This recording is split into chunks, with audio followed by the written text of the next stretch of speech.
Hey les bambins, j'espère que vous allez bien, en tout cas moi ça va nickel. On se retrouve aujourd'hui pour une nouvelle vidéo. Il y a beaucoup de matchs internationaux qui vont avoir lieu lors des prochains jours.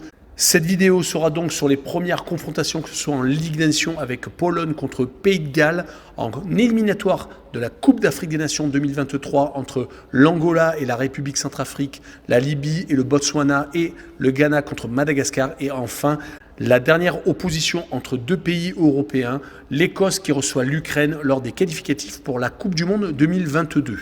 N'oubliez pas qu'il y aura beaucoup de rencontres internationales lors des prochaines journées. Je ferai beaucoup de vidéos.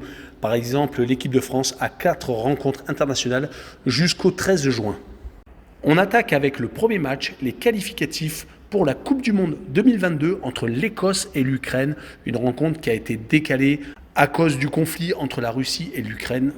Mais il faut trouver le dernier qualifié européen et cette double confrontation sera très importante. L'Écosse qui est en plus dans une période assez intéressante, ils ne perdent plus actuellement sur les 5 dernières rencontres, 3 victoires et 2 matchs nuls. Il y a certes eu 2 matchs amicaux contre la Pologne où ils ont fait 1 but partout et contre l'Autriche 2 buts partout. Mais sur les 3 dernières rencontres qualificatives pour la Coupe du Monde, ils avaient réussi à gagner leurs 3 dernières rencontres contre les îles Féroé, la Moldavie et surtout contre le Danemark 2-0 qui était certes déjà qualifié. On pourra même noter que leur dernière défaite en rencontre officielle était contre les mêmes Danois et c'était lors du 1er septembre 2021. Ils sont également assez solides à domicile car ils restent sur 3 victoires et 1 match nul, en sachant que le dernier match nul, comme je vous l'ai dit, était contre la Pologne et c'était un match amical. Du côté de l'Ukraine, ce n'est pas mal non plus. Sur les 5 dernières rencontres en déplacement, 3 victoires et 2 matchs nuls. Les 2 matchs nuls étaient au Kazakhstan et en République tchèque. C'était un match amical en septembre 2021. Et ils ont fait depuis 2 rencontres en compétition officielle en Finlande et en Bosnie-Herzégovine. À chaque fois, ils s'y sont imposés. Et enfin, ils ont réalisé un match amical à Mönchengladbach, donc un club de Bundesliga, c'était en mai 2022. Et ils ont réussi également à s'y imposer 2-1. On n'oubliera pas qu'ils étaient dans la poule de l'équipe de France lors des qualifications pour la Coupe du Monde. Ils ont d'ailleurs réussi à accrocher les Bleus à l'aller et au retour, et à chaque fois sur le même score, 1 but partout. Mais arriveront-ils à se motiver suffisamment pour oublier le conflit qui est actuellement en train de meurtrir leur pays ? En tout cas, ils vont tout faire pour se qualifier pour une nouvelle Coupe du Monde. Sur cette rencontre, je verrai le homme no bet avec le match nul remboursé, 6 victoires de l'Écosse à domicile avec un score de 1 but partout. Et je verrai donc une cote à 1,77. La rencontre suivante est un match de Ligue des Nations de Ligue A entre la Pologne et le Pays de Galles. Les Polonais se sont qualifiés pour la prochaine Coupe du Monde après un barrage remporté contre la Suède. Ils avaient profité de l'exclusion de la Russie pour se qualifier directement donc contre les Suédois. Pour arriver à ces barrages, ils avaient fini second de leur groupe de qualification pour la Coupe du Monde, juste derrière l'Angleterre, réussissant d'ailleurs à accrocher les Anglais au match retour, 1 but partout. Seront-ils avec leur effectif complet pour ce premier match de Ligue des Nations où bien entendu une revue d'effectifs va être faite dans quasiment toutes les nations préparant la Coupe du Monde? Il va sans doute y avoir des essais avec Milik, Piatek et Lewandowski, 3 attaquants tout de même de niveau international.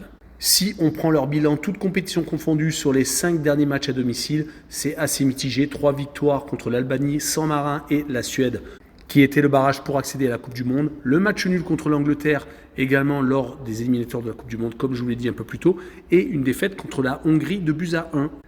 Mais attention car les 4 matchs qu'ils vont avoir à disputer en juin sont vraiment très compliqués. Peut-être que le Pays de Galles est le plus facile car ils vont jouer 2 fois contre la Belgique, bien entendu à l'extérieur et à domicile, ce sera le 14 juin. Et ils vont également se déplacer aux Pays-Bas. Du côté du Pays de Galles, c'est vraiment une équipe à prendre au sérieux. N'oublions pas qu'ils ont fait un Euro ultra intéressant, étant éliminés par le Danemark. Depuis, ils ne perdent quasiment plus sur les 5 dernières rencontres, toutes compétitions confondues. Ils ont réalisé 3 victoires contre l'Estonie, le Bélarus et contre l'Autriche. Ils avaient ensuite fait match nul contre la Belgique, 1 but partout, et avaient fait également match nul, mais c'était un match amical, contre la République tchèque le 29 mars. Et il faut remonter à une défaite contre l'Italie lors de l'Euro pour trouver une trace d'une défaite à l'extérieur, car depuis, ils ont enchaîné 2 matchs nuls en Finlande et en République tchèque, 2 buts partout, réalisant 2 victoires au Bélarus, 3-2 donc, et en Estonie, comme je vous l'ai dit un peu plus tôt. Sur cette rencontre, je vois également le match nul, 1 but partout, mais par contre, je vois le moins de 2,5 buts sur la rencontre, avec une cote à 1,63. On enchaîne avec les premiers matchs de qualificatifs pour la Coupe d'Afrique des Nations 2023 avec l'Angola qui joue contre la République Centrafrique. L'Angola n'a pas pu se qualifier pour la prochaine Coupe du Monde, tombant dans un groupe où il y avait l'Égypte, vice-champion d'Afrique, et le Gabon. Ils avaient réussi tout de même à accrocher un match nul en Libye. Ça a été assez compliqué ces derniers temps. À l'extérieur, ils sont d'ailleurs assez fragiles. À part 2 matchs nuls, dont un en Libye, comme je vous l'ai dit un peu plus tôt, et 0-0 en Guinée équatoriale, mais c'était un match amical en mars 2022. Ils ont enchaîné 3 défaites, que ce soit donc en Égypte, au Gabon et en Guinée-Bissau. Par contre, quand ils reçoivent, c'est beaucoup plus intéressant. Sur les 4 dernières rencontres, toutes compétitions confondues, 2 victoires à chaque fois contre le Gabon, que ce soit en éliminatoire pour la dernière Coupe d'Afrique des Nations et en éliminatoire pour la dernière Coupe du Monde, avec des victoires 2-0 et 3-1. Une seule défaite contre la Libye, mais par contre un 2 buts partout contre l'Égypte, qui est vraiment très intéressant et qui peut être leur match référence.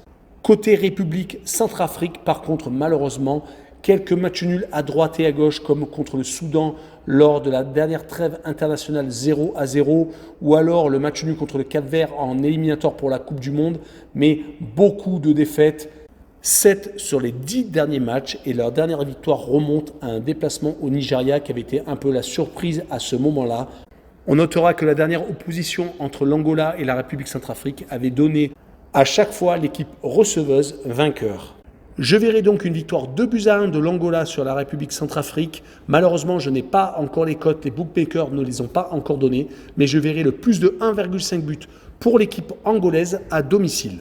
Poursuivons avec la Libye contre le Botswana. Les Libyens n'ont pas participé à la dernière Coupe d'Afrique des Nations et ne se sont pas qualifiés pour la prochaine Coupe du Monde, mais leurs derniers résultats deviennent de plus en plus encourageants sur les 6 dernières rencontres.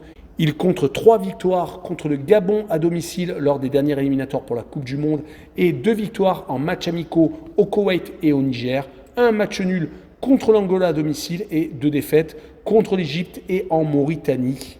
Mais attention quand même, car à domicile, ce n'est pas la sécurité tout risque sur les 5 derniers matchs, toutes compétitions confondues, 3 défaites, 1 victoire et 1 nul. Ils vont recevoir le Botswana qui est un peu dans la même situation qu'eux, qui ne participe pas aux grandes compétitions, mais qui tente d'acquérir beaucoup d'expérience pour peut-être chatouiller les meilleurs Africains. Ils réussissent tout de même à faire quelques résultats comme les 2 dernières victoires remportées contre la Zambie et le Lesotho. C'était novembre 2020 et juillet 2021. En tout cas, on peut noter leur défaite assez courte contre l'Afrique du Sud le 6 juillet, 1-0 en déplacement, et leur défaite contre l'Algérie également 1-0, c'était en novembre 2019. Sur cette rencontre, je verrai quand même une victoire de la Libye 1-0 et je verrai le draw no bet avec le pari remboursé 6 matchs nuls, et malheureusement, je n'ai pas encore les cotes. Et on finira par le Ghana contre Madagascar. Les Ghanéens ont des résultats assez mitigés en ce moment. Ils ont réalisé une Coupe d'Afrique des Nations vraiment décevante, étant éliminés par les Comores 3-2 lors de la dernière rencontre, perdant également contre le Maroc et faisant match nul contre le Gabon. Ils ne sont même pas sortis des poules, mais par contre ont réussi à se qualifier pour la prochaine Coupe du Monde, éliminant le Nigeria. Par contre, un résultat qui ressort lorsqu'ils jouent à domicile, que ce soit en qualification pour la Coupe d'Afrique des Nations ou pour la Coupe du Monde, ils ont tendance à gagner toutes leurs rencontres chez eux. Surtout qu'ils vont rencontrer une équipe qui ne s'en sort plus actuellement quand elle se déplace. Sur les 5 dernières rencontres à l'extérieur, Madagascar s'est incliné à 5 reprises, que ce soit en Côte d'Ivoire, en Éthiopie, en Tanzanie, en République démocratique du Congo et au Bénin. Ils ont d'ailleurs du mal à refaire surface depuis leur 4-0 encaissé en Éthiopie, qui aurait pu leur donner une qualification pour la dernière Coupe d'Afrique des Nations. C'est pour cette raison que je verrai le Ghana s'imposer 2-0 et je verrai également les Ghanéens marquer plus de 1,5 but sur le match. Je n'ai malheureusement pas encore les cotes comme les 2 autres matchs africains. Voilà, on en a fini avec cette vidéo. N'hésitez pas à venir nous rejoindre sur mon site VIP que vous voyez inscrit en bas à droite sur l'écran. Également, n'hésitez pas à nous rejoindre sur Twitter et sur Telegram. Vous avez des codes safe et une code fun tous les jours. Et surtout, n'oubliez pas d'aller sur BetWinner et Passion Sportive, deux sites d'actualité et de paris sportifs. N'oubliez pas de vous abonner. Tchou les bang bang!